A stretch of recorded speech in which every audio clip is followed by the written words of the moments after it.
Russ versus Indigenous medallion gifting. Does he have a problem with Indigenous people? What really happened?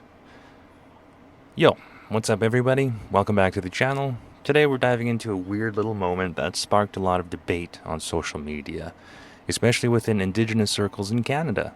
It involves the rapper Russ, a pair of questionable panties, and an Indigenous medallion that didn't make it into the hands of Russ the way some people had hoped. So let's break it down. Here's what happened.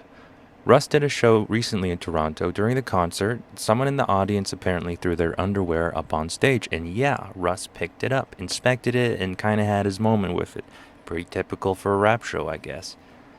But in that same crowd, an Indigenous fan was trying to give Russ a beaded medallion, something sacred in a lot of Indigenous communities. Now here's where it takes a turn, because that fan allegedly faked a medical emergency just to get the attention for the gift. And yeah, that's when the drama kicked off.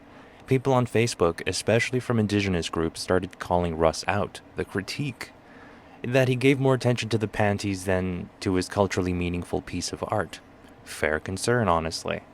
But others clapped back, saying that this was being blown way out of proportion. One user pointed out that Russ has actually accepted Indigenous medallions in the past, even posted about them after shows, so this wasn't a case of outright disrespect, at least not in the way people were framing it.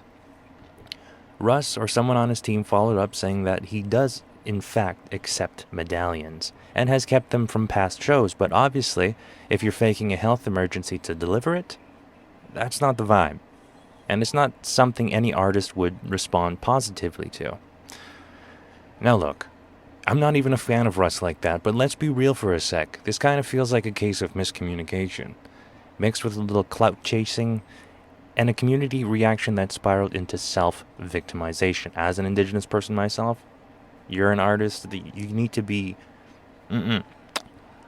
So, yes, representation matters, and yes, Indigenous art is sacred, but also staging a whole emergency to give someone beadwork?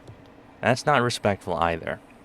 To me, this wasn't some huge cultural snub, it was a misunderstanding that got Facebook fueled and turned into a spectacle.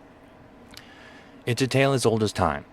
Laugh through the trauma and hope the fire dies out. But if we're always looking for enemies in those moments, even when the artist didn't directly diss the community, we miss the chance to build bridges and have real conversations. So before we cancel folks over panties and medallions, maybe let's take a breath. Look at the full picture and decide what actually matters here.